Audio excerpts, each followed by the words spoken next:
Hi, I'm Kevin Rich, consultant to the Perth Mint.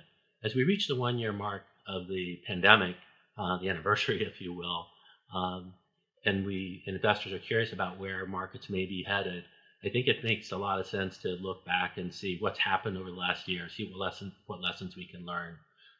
Over the past year, equity markets and gold markets were both strong, with positive returns. Equities actually outperformed gold slightly, which might tempt an investor to say, why do I need gold allocated in my portfolio if it underperformed during a pandemic? Well, it's not that simple, so let's take a look at what happened. Q1 of 2020, as the pandemic was starting to be noticed and lockdowns were slowly then quickly occurring through our lives in the markets, equity markets reacted very badly. In the month of March, the major indices in the US were down 35%. Volatility spiked.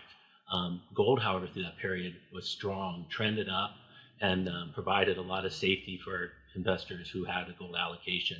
As we moved into the summer and fall of 2020, equity markets rallied strongly. The Fed in the US jumped in and showed a tremendous support for the markets, and central banks around the globe did the same in their markets. So during that period, equities caught up and regained all their losses and caught up with great positive returns. So in that period, the gold, however, trended down, kind of moved to the back burner as the governments were so supportive.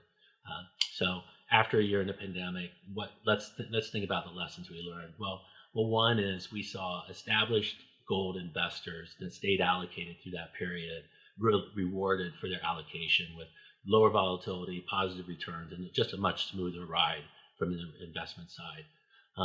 A second thing we saw was new investors coming into the market. Young investors were coming in through apps like Robinhood and Gold Pass to take gold and silver positions for the first time. In fact, this group tried to make a run on silver. They called it the silver short squeeze. And while they were unsuccessful in raising the price of silver, they did bring a lot of attention to the market. A third phenomenon we noticed was physical supply was disrupted throughout the year. In the spring, Swiss gold refineries shut down due to COVID. Air travel was compromised throughout the year, so gold and silver could not always get to where it needed to be on a timely basis. Now, some people interpreted this as a shortage of physical gold and silver supply. Now, that's not true. There's plenty of gold and silver in the world. It's just not always in the place it needs to be and in the form investors are looking for it. So now we're looking what's ahead for the next year. Well, as in the same way that you keep a fire extinguisher by your stove or in your kitchen, life insurance, homeowner insurance, health insurance policies, these are things that help you sleep at night, things that give you comfort and lower your risk. Gold can be viewed the same way in your investment portfolio and offer you positive returns. Thank you so much for your attention and time on this. And again, I hope this is the last pandemic recap we ever have to do.